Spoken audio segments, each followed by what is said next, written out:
Hey, welcome.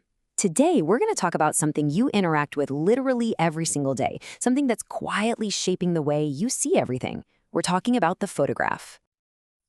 This quote really nails it. It's so true, right? A single picture can just cut through all the noise, all the different languages, and tell a complex story in a split second. It's like a conversation that everyone can join in on without saying a single word. All right, so here's our game plan. We're going to start with the big idea, why a picture is worth 1,000 words. Then we'll get into the nitty-gritty of what makes a photo great. After that, a quick trip through history. Then we'll look at the massive impact photos have today. And finally, a peek into the future. Let's get into it.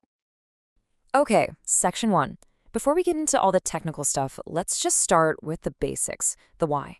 What is it about an image that makes it such an incredibly powerful way to communicate? So, what is a photograph really? Well, at its heart, it's a visual message.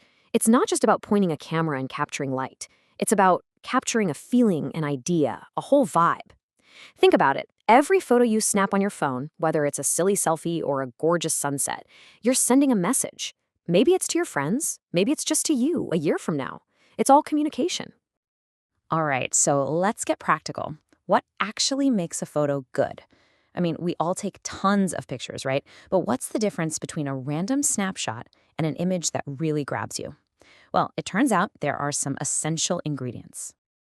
Yeah, you can really think of these as the recipe for a killer photo. You've got lighting, which is all about the mood. Then there's composition. That's how you arrange things to lead someone's eye. Color, which totally plays with our emotions. Clarity, because obviously you want your subject to be sharp.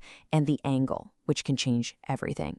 A great photographer isn't just getting lucky. They're juggling all of these things at once. Let's kick things off with what might be the most important one of all, lighting. And this is such a great way to see it in action. The kind of light you use completely changes the story. On one side, you have natural light. Think sunlight. It gives you that soft, real, authentic mood. But then you've got artificial light, like in a studio. Suddenly, you're in complete control. You can create drama, make things pop. It could be the exact same person or object, but with different light, you're telling a completely different story. Okay, let's take a step back and look at how we even got here. It's kind of wild when you think about it. We went from a time when taking a single picture was this huge, expensive, complicated deal to right now where billions of photos that made and shared every single day. So how did that happen? It's been a pretty incredible journey. Back in the 19th century, you had to be a real expert, almost a scientist, to take a photo. But then technology just kept getting better. Cameras got smaller, faster, easier to use. And then, bam, the digital age, smartphones. Suddenly, photography wasn't for the few anymore. It was for everyone. The power to capture a moment and share it with the world is literally in your pocket. So now that everyone's a photographer, what does that actually mean for the world?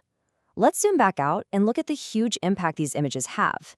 We're talking about how they shape everything from the news we watch to how we learn in school and even the art we hang on our walls. Let's start with the media. In news, a photo is so much more than just a little picture next to the text. A lot of the time, the photo is the story. I mean, this quote just says it perfectly. Think about it. A single picture from a protest or a natural disaster, it hits you in the gut. It shows you the raw reality, the human emotion of a moment, in a way that pages and pages of writing just can't. It creates this instant, emotional connection. Okay, what about in education? Just think back to your old school textbooks. How much easier was it to understand something when there was a picture or a diagram next to it?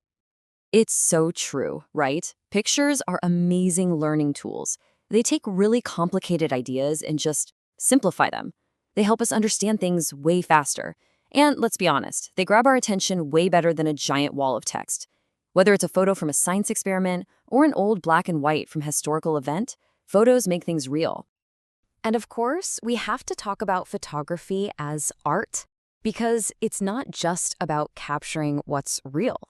In the hands of an artist, a camera is a tool for some seriously powerful creative expression. This is where things get really cool. This is where a photographer stops being just a documentarian and becomes an artist. They're not just recording what they see, they're showing you how they see it. They're using all those tools, light, composition, color, to share their personal vision of the world. They can take a totally ordinary scene and turn it into a piece of art. It's really no different than a painter with a canvas. So what's next? The thing about photography is that it's never, ever stayed the same. It's always been evolving, from those early chemical processes to the digital sensors in our phones. So where is it all going? Well, the next big change is already happening, and it's being driven by things like artificial intelligence and virtual reality. I mean, you've seen it. AI can create incredibly realistic photos from just a few words of text, and VR can drop us right inside a photograph, making it an entire world to explore.